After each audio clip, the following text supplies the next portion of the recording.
This past weekend, Syracuse football saw 5 players make their way into the NFL, 2 via the NFL draft, 3 via undrafted free agency. It was a busy week in Syracuse football following the NFL draft, plus a big time transfer from the Syracuse football program. We got a football based Monday episode of Locked On Syracuse. Let's get right after it.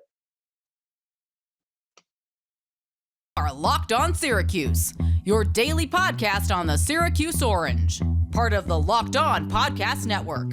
Your team every day.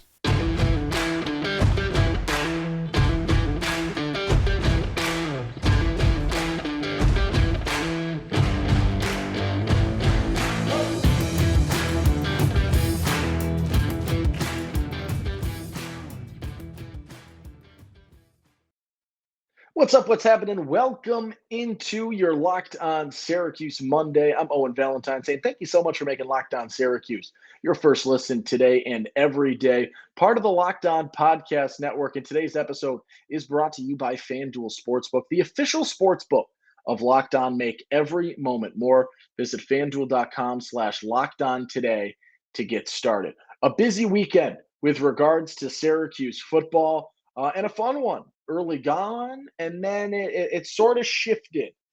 So today we start things off with a draft recap. Now, we had a little bonus episode on Saturday to talk about the first 2 picks for Syracuse, your Friday selections in Matthew Bergeron and in Garrett Williams. We went a lot more in depth on that episode. If you missed it, feel free to check it out. But today we're going to talk about the draft as a whole to get things started today and Syracuse football's overall showing in the NFL draft. And things got started on day 2, right? Early on day 2, as Matthew Bergeron went to the Atlanta Falcons with the 38th pick in the NFL draft this season. It was an exciting pick, and you actually saw some video surfacing this afternoon, actually, when I'm recording this on Monday. You saw some video surface about the Cowboys contemplating taking Bergeron in the late first round.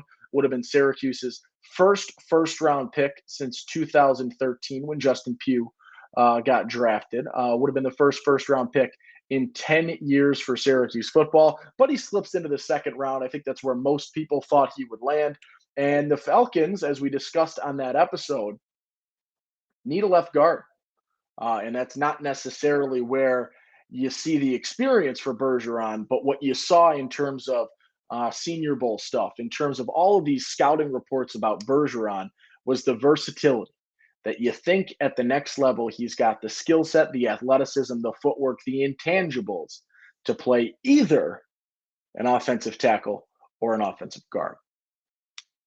And it appears, based on needs, based on where the Falcons have depth, that you will most likely see Bergeron playing a guard come the fall when the NFL season kicks off. Their next pick for Syracuse football was a guy in Garrett Williams. It's a guy that had big time expectations, and you thought he might possibly become a first round pick heading into the season.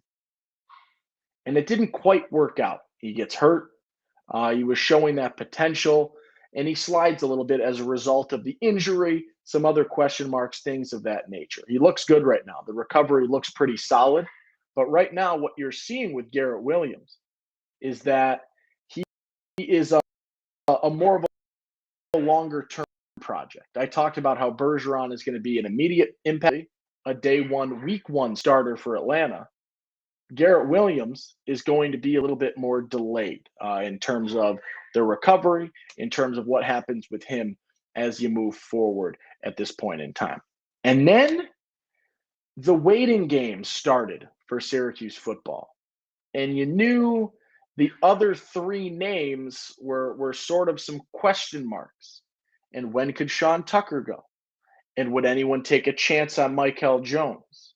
And I don't think anyone thought Andre Schmidt was going to be drafted, but you assumed that he would get picked up because the NFL needs kickers. And if you watch the NFL, kicking it's at a premium right now. And you've got the all-time leading point scorer for Syracuse, and you've got the highest field goal percentage of all time for Syracuse football and Andre Schmidt getting picked up later on. But you talk about Sean Tucker, and I believe I predicted on Saturday that Tucker would be a sixth round pick, and that didn't quite work out.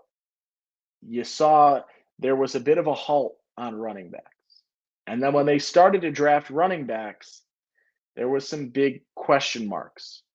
And Sean Tucker's injury that kept him out of the combine, that forced him to do his own personal mini combine of sorts, that made him do whatever that was the other day in terms of his own little video about his abilities and his play and things like that.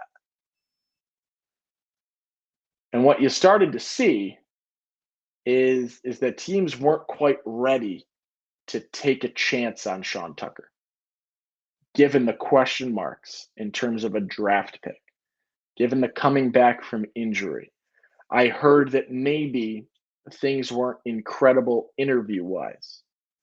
All of these factors contributing to running backs, which we all know, and I will tell you time and time again, if you want to get into this conversation with me, by all means, running backs at the NFL level aren't that relevant in terms of when you should draft them, if you should draft them, where you can get a stud at running back.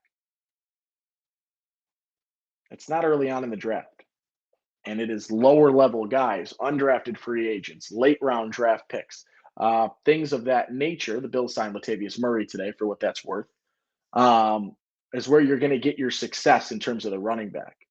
And with those question marks, Sean Tucker, value-wise, to a lot of teams, didn't jump off the page. And I think it makes sense.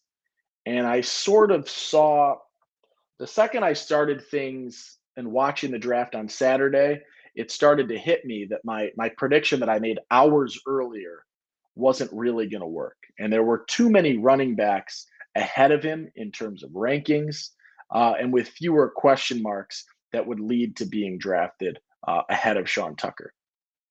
It didn't take long for him to get picked up afterwards, though.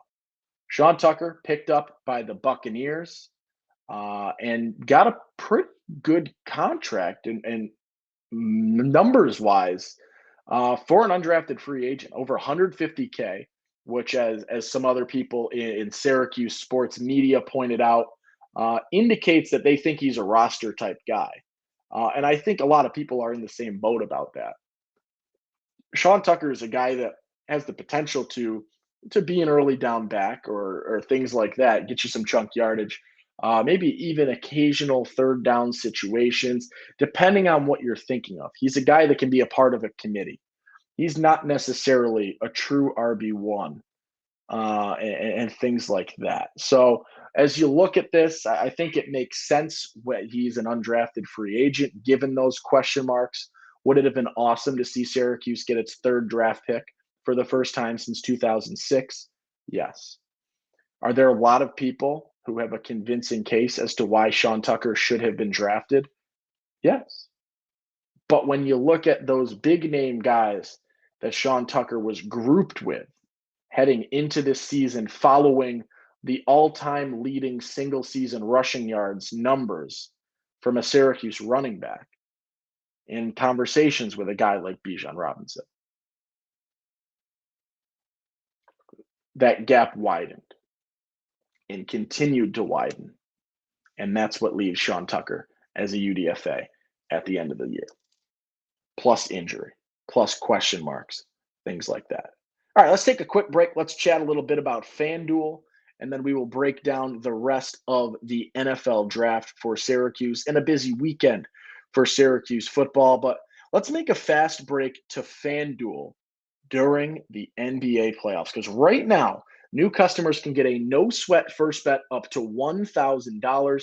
That's $1,000 back in bonus bets if your first bet doesn't win. They have great promos every day. The app is safe. The app is secure. And when you say, hey, I'm up, I want to get that money out of there, you can get paid instantly. There is no better place bet all the playoff action, or there's no better place to bet all of the playoff action than America's number one sportsbook. You can take a look. What do we got tonight?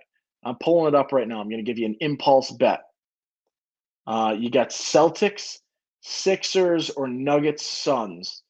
Let's go bold. Give me the Phoenix Suns money line on the road, plus 150. Let's go with the Suns money line. A little bit bold, late night game tonight. I was in Phoenix last week, so I'm on Team Suns right now. So there's no better place to bet all that playoff action. Visit FanDuel.com/lockedon and get a no sweat first bet up to $1,000. That's FanDuel.com/lockedon. FanDuel, official sports betting partner of the NBA. All right, we're finishing up our little chat about the Syracuse weekend in terms of football, in terms of the NFL draft. Bergeron going top 40, early second round pick to the Falcons. Garrett Williams going in the third to the Arizona Cardinals. I'm a Seahawks fan. That means I will see him more than I would have liked to hope. Sean Tucker picked up by the Buccaneers. The next name that I saw, and I actually missed this when it first happened, didn't see it till the next day. Michael Jones picked up by the Chargers. I think we all in Central New York think incredibly highly of Michael Jones, even if the sizing wise, the numbers wise, the measurements wise, things don't necessarily add up to a high tier elevated draft pick. There is a reason why Central New York loves Michael Jones so much. And it's because of him as a person, his character, the way he outplays his size like nobody else does, and seeing him get picked up very, very quickly after the draft is a really cool sign. A guy that is a captain, a guy that leads by example and elevates an entire defense and brings people to the level that you want them to be at. It's cool to see. It's really exciting. I'm beyond excited. Like, you knew what Bergeron was going to do draft wise. You knew what Williams was going to do draft wise. Sean Tucker was a surprise. I would have loved, and I think everyone would have loved to see Michael Jones get his name called. But the rapid succession in terms of him being signed is an awesome nod to him and who he is as a player, as a person, and what his potential could be in the long run. I hope that things work out. He makes a roster, maybe. He continues doing his thing. He shows people what to expect from a guy in Michael Jones. But that one's going to be a bit of a waiting game to see what happens. The last name. It's a tough place to be a kicker. A little double doink action you can throw in there. There are plenty of Chicago field goals that you could talk about in terms of the nightmare that has been Chicago Bears kicking. And who gets added to the mix? The one, the only Andre Schmidt from Syracuse. 5 players from the Orange making their way into the NFL in some capacity this past weekend. Andre Schmidt, that's exciting. It would be fun to see if he can kick on Sundays. My question is the distance. He's very, very solid, 45 yards and in. But that next gap is my big question mark with Andre Schmidt. Can he bridge that gap at the next level, right? The 50-yarders, the 55-yarders, the 58-yarders, right? Can he get that range with any consistency? That'll be the question mark with regards to him and his success in this situation. All right. That'll wrap up our NFL draft recap. Again, I went into more depth on Syracuse's 2 draft, Matthew Bergeron and Garrett Williams, on a bonus Saturday episode. So if you missed that, no worries. You can head that on or hit that up on YouTube, wherever you get your podcasts. You can rewatch that or check it out if you have not seen it yet, to go a little bit more in depth as to their possible roles, the situations they got drafted in, and their picks as a whole. But what we've got right now is a big time, I'm going to say a bit of a news bomb that we weren't necessarily expecting in any capacity. And it's Syracuse quarterback Justin Lamson is entering the transfer portal. Now, you might not really know all too much about Justin Lamson. He played outstanding in last year's spring game. Gets hurt, out the entire season with a red shirt, plays this season in the spring game. I think a lot of people thought potential wise he could be your backup quarterback. And if you know anything about Syracuse football, it's that the backup quarterback makes their way onto the field a hell of a lot more than you might want it to. You look last year when Schrader was struggling with injuries. You look to, I'm thinking, what, 2020 or 2019 when Syracuse had a 10-win season and its most successful year in how long? 2018, excuse me. And you needed Tommy DeVito to come in for a few different games. You look at 2019, 2020, right? These are all years where you are having backup quarterbacks playing more than garbage snaps in certain situations, right? The backup quarterback at Syracuse and in college is a very important position because of the frequency in which you need to use the backup quarterback. And Justin Lamson transfers out. I like Justin Lamson a lot. I might, and maybe I'm saying this because I'm a little bit angry and agitated, I might have liked him more than Del Rio Wilson. Didn't get to see a ton into that battle yet. And I don't want to go full rogue here, but my initial thought process goes to Dino Babers. You have a guy in Garrett Schrader right now who is heading into the final year. You need a good backup quarterback right now. And we thought, 4 months ago, that the quarterback room was going to be absolutely loaded with a guy in Lenoris Sellers coming in on top of Schrader and Del Rio Wilson and Justin Lamson. And now Sellers is at South Carolina. He flipped his switch on decision day. Lovely. And Justin Lamson is in the transfer portal.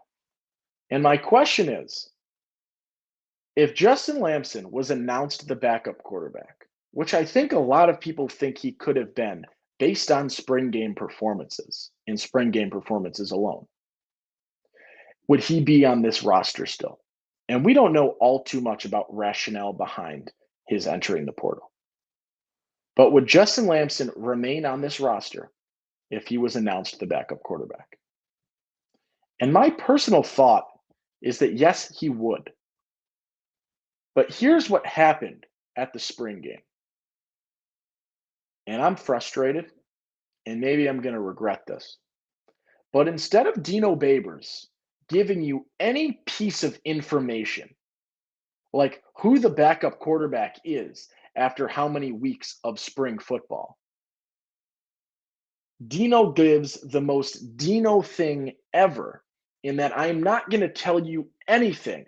I'm not going to flash my hand. I am not going to do a single thing that might give someone a piece of information. I'm not going to declare a starter because that would give people an idea of who the actual backup quarterback is in the fall. I am instead going to flip a coin to determine who my starting quarterback is at the spring game. It's idiotic. It is stupid. Grow a backbone and make a decision and say something. Give a kid a nod for the work that they've done.